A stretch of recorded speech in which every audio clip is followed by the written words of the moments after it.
Welcome to the Victress podcast, where we discuss all things faith, family, and functional medicine. I'm Dr. Elisa Marino. And I'm Erin Hazelbaker, and we are so excited about today's topic. We talk about this a lot in our practice, in our own lives, and what we're going to be talking about today is how can we get our husband healthy? Yeah, so we get this question a lot of like, well, I'm so invested in my health and I'm following the research and I'm so excited, but I cannot get my husband to budge on anything. Right. So we always just kind of laugh at this question because I think it just is so important to talk about this and communicate about this in our marriage. But at the same time, it is a little bit giggle worthy because, it's one of the things that we've worked on so hard in our own personal lives. Yeah, absolutely. So, my husband's probably a little bit of an anomaly because he started, it was a bit of a conversion for him. He started learning about things like keto and fasting and all of that, but he was just at a point where he knew he had to change, it kind of came from him to start doing that, which was great. But we were on the level that we could communicate about that and neither one of us be critical about it, but let's see what this looks like and let's talk about it together. And so I think that kind of just brings up one of the first points is really working on your marriage before you even get to the healthy, standpoint. Are you at a level where you can have these kind of conversations and just say, hey, I'm kind of reading about this. What do you think about low carb? Is that something you'd be interested in? Or hey, we should probably go get our levels checked. Are you at a place in your marriage that you can have open communication and not take that criticism?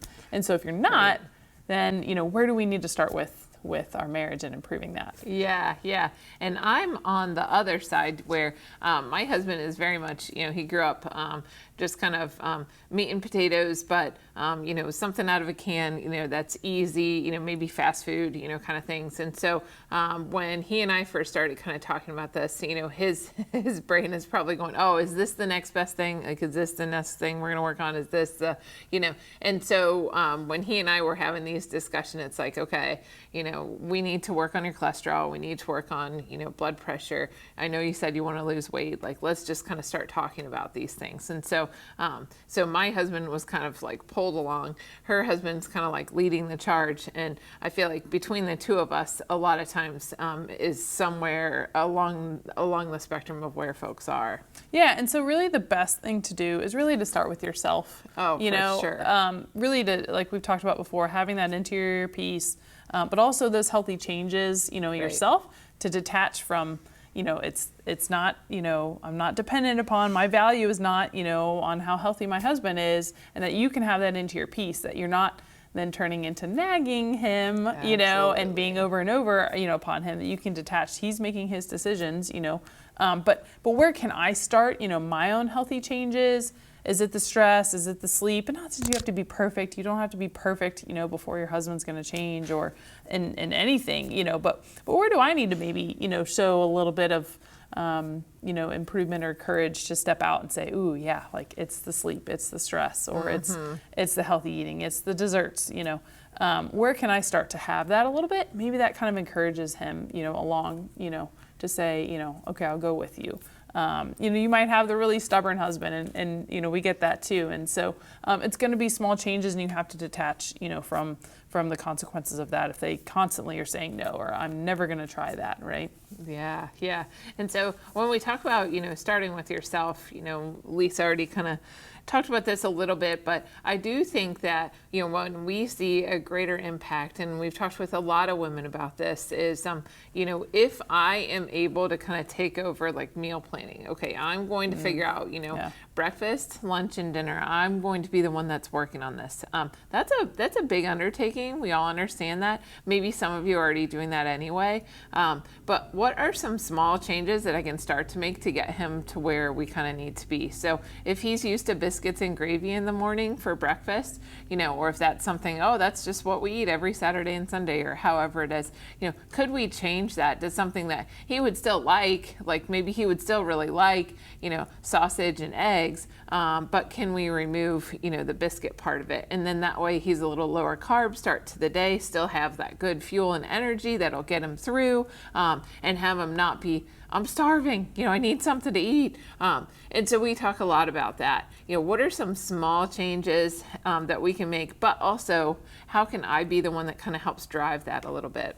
Yeah, and I think trying to even, not that you got to analyze them or figure it out, but, where are the places that maybe he feels like, doesn't have a lot of hope in getting better. True. They just want to put me on a medication, my dad ended up like this. Exactly. I'm just stuck in that, and so we almost think they feel like they have no other option, to get better.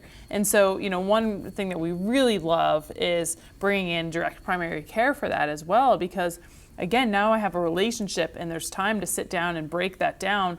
And your physician's not just saying, you need to be on blood pressure medication, you need to be on a statin. I can't believe you haven't been in here for 10 years, and then you just keep getting shunned and you're like, I'm trying, I showed up, help me, and then, but with direct primary care, you've got 30 minutes, you've got an hour, you've got time to divulge this and say, well, what do you think about low carb? Or, I know you love steak, like you can have steak, and just looking at that together and being able to take the time to break that down and break down the barriers of, why you don't feel healthy. So that's why we try to encourage, families to get on with DPC. We know that, a man would rather clean the bathroom than go to the doctor. We get that. And so it's really important that all those barriers are just removed in healthcare so they instantly, feel better. And usually that takes the wife signing up first, maybe, right. And saying, this is different. Right.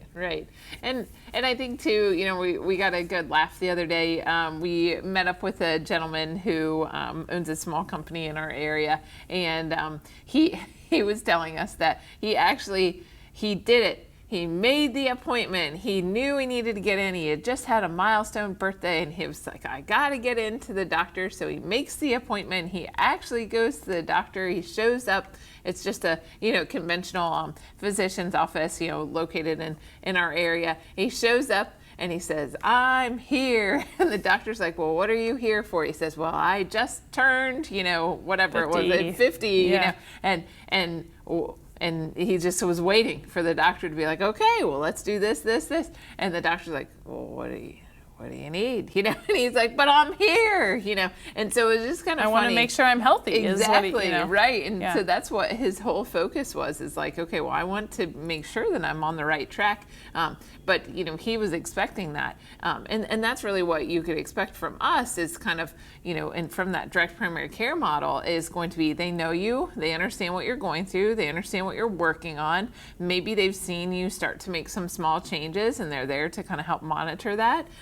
It's not going to be that you walk in and say, I'm here. They're just going to already know, we're already going to have a plan set out for you. So again, we love the direct primary care model for helping guys to really kind of get on track. And they love it too. It's really funny to watch these guys that haven't been to the doctor in years. And when Danielle is picking up the phone and, shooting them a quick text message, giving them a call in the morning, hey, how'd that go last night? How are you feeling? How are you doing with this? When they start to get those responses, they really like that. They like that focus on, how are you feeling? The expectation isn't that it's going to take you 6 months to feel better. The expectation is that we're going to start making small changes that make you start to feel better pretty quickly. Yeah, and don't you think there's such a stigma around, going to the doctor and being healthy and men, not needing to, and That's I'm right. strong as an ox and all of that. And I mean, like, we just continue, to want to break down all of those barriers of like we've talked about with Alzheimer's, and the labs that we can know and be able to remove those barriers, at the age of 35 with, blood glucose, triglycerides, and cholesterol, we can already stratify who's heading towards Alzheimer's. Right. And so that fear, does not have to be planted in their minds of like, I'm just heading down that road, know. Right. But no, we want to have vitality, we want to have energy, and we want to give them empowerment. And I think just, as far as marriage goes, men need to be told that we're proud of them, right. More than we love them. Right. So as much as you can, build them up, support them, thank them, tell them that you're proud of them, rather than the nagging, the tearing down. That's when I'm going to keep demoralizing them and not encourage them, to listen to you, to have these discussions as much as you can, because the knee-jerk reaction is to just, want to nitpick and, are you eating another cookie? You're having another scoop, you know what I mean? It's just to like, I'm watching, that you all have eyes, instead of like, focusing on the positive, keep building them up. Thank you so much for what you did for the kids this afternoon, and it's hard. You have to, it's not the immediate reaction, but it's really important that you bring that to your marriage as well. Yeah. I mean, we all have things that we kind of focus on, like, Lisa and I can both, speak to that, at different points. But I think it is really important to detach myself from what my husband's choices are. My husband's free to make his own choices, just as I am. He has been so supportive of me during this pregnancy. He'll say, oh, it's okay that you have some ice cream or whatever. But at the same time, it's, the idea that I then am able to detach from what he is doing, so he is free to make those choices, and it's not a reflection poorly on me because of that. Or even if it is, who cares? It's not the way that God sees that, for sure. Yeah, absolutely. So we hope that you can be encouraged, to continue on your own journey. Make sure that you're spending time in prayer yourself, to detach from those things, that maybe you're kind of leading the charge with some of those healthy behaviors. And just like any conversion, of heart, of health, of prayer, that you're patient and growing in virtue and realizing that, the Lord is strengthening you, in that walk. Right. And that ultimately, hopefully this will end up in a stronger marriage, for you ultimately as you work on this road, to health together. Yeah, I mean, if there's anything that I can leave you with, just as we've kind of started to walk this walk within our own family, and then with our parents, and then with all of our patients, and just kind of as it goes out, the most important thing for sure is to continue to validate their efforts, but at the same time, you can't take someone who started out as like a meat and potatoes kind of guy, fast food, meat and potatoes kind of person, and say, okay, you're done with that altogether. We're going plant-based, and to take that huge swing, gosh, you are going to lose them at the word plant. And so a lot of what we talk about is, really personalizing that too. What might that mean? What might be the things that would tell us, like, okay, this probably would be a better goal for you. Maybe Mediterranean would be a better, avenue for you, because then he can still have a lot of those healthy nuts and seeds, those good fats, some fish that will just fill him. Some good grass-fed beef would still be fine for him. Or is it going to be most important for him right now? He's got to cut the carbohydrates so we can get that insulin level down. Let us help with that too, so that you're not trying 50 different things to figure it out for him. Let us be the helpers for that. Or again, if you're nationwide, grab onto a direct primary care practice. This is part of what makes direct primary care great, is that we have the time to focus on those things, and we don't need to just we don't need to generalize. Yes, there's evidence behind X, X, and X, but what is going to be most important for you? And so kind of looking at that as well. Yeah, absolutely. So the website to find a direct primary care is dpcfrontier.com. You'll just click on the mapper button there, be able to find the closest direct primary care. Our website is victresshealth.com, and you'll be able to schedule a free consult with one of our providers as well. Yeah. Sometimes you got to just get them in and get them excited about it. Yeah, exactly. So. And we always say, let us do that. We always say, let us take on the challenges that are really tough. And because a lot of times, like Lisa's talked about many times before, and spoke about today, is could it be the lack of hope? And just kind of being stuck in that cycle. And they might not want to share that with you, because that is a little bit tough to say, but a lot of times we can kind of dig down to that a little bit too. So just kind of allowing us to be that person too, and then allowing us to be the person that can set milestones for them. Like, okay, in 3 months we want to make sure that these labs are looking much better, and in 6 months we're going to make sure that this is doing better, and in 9 months we're going to be doing weight checks, or things like that can allow us to then also continue to further validate them. Absolutely. Well, please reach out if you have any questions, and God bless you and your husband. Yes. So let's end in prayer. In the name Father, of the Father, Son, Holy Spirit. Amen. Lord, we just thank you so much for the opportunity to, again, give witness to you and all the blessings that you've given us in our lives.